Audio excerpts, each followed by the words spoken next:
Bali sunod is yung kila pahad. Ito yung first, yung blur.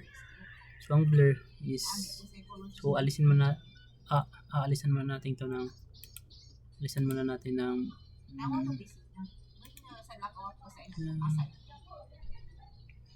alisan muna natin ng background to para mas madali. New layer, tapos okay, and then lagyan natin ng background para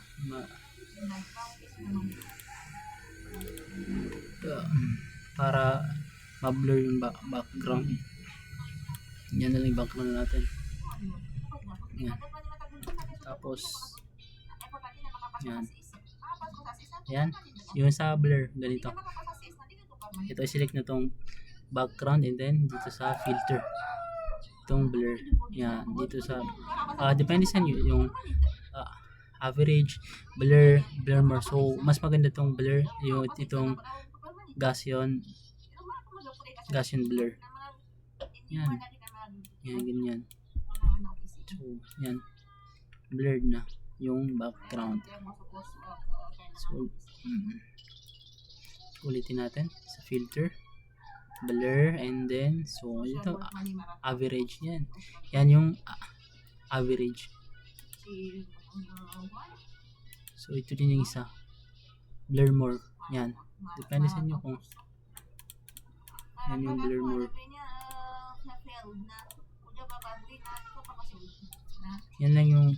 Yan yung blur. So sunod is sharpen. Ito yung pag-sharpen ng picture. Kailangan nyo ito mas maganda yung ibang picture. Ito, Control J nyo lang to. Tapos ito, select niyo. So sunod is sharpen. Ito yung sharpen. Ito lang ulitin natin. Ito na lang ito. Yan sharpen. So kailangan is yan, i-double natin, tapos control select nyo yan, tapos control G para mag-group, tapos select nyo to, control I, yan, control I, and then lagyan nyo sa vivid, tapos punta kayo sa dito sa filter, sa blur, Gaussian. So depende sa inyo kung ilan, 10 ba or 6. So ang akin is gawin ko na lang 8.0, and then okay nyo. Tapos pindutin nyo itong group, and then go to overlay. Yan, naging sharp yung picture. Ito yung before and then after. Yan, ganun lang kadali, easy lang. May ibang way pa, pero depende sa inyo. Sunod, distort. Ano ba yung distort? Distort is ganito yung distort. Yan yung speech. Ito yung displays. I-display nyo ito. Kung ito is na-save nyo, kailangan yung displays. May iba pa, depende sa inyo. Ito wave, magiging wave yan, ganyan. Depende sa inyo, i-adjust na lang dito kung ano yung need nyo na i-wave, ganyan. Ito yung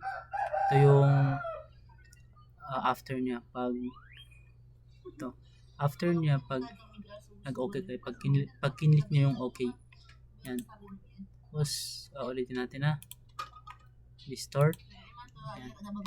Ito zigzag, may sphereize, shear, ripple, polar coordinates. Sa zigzag, ganyan yung zigzag. Yan. So palitin natin para yan. Yan, ganyan yung magiging result niya. Yan.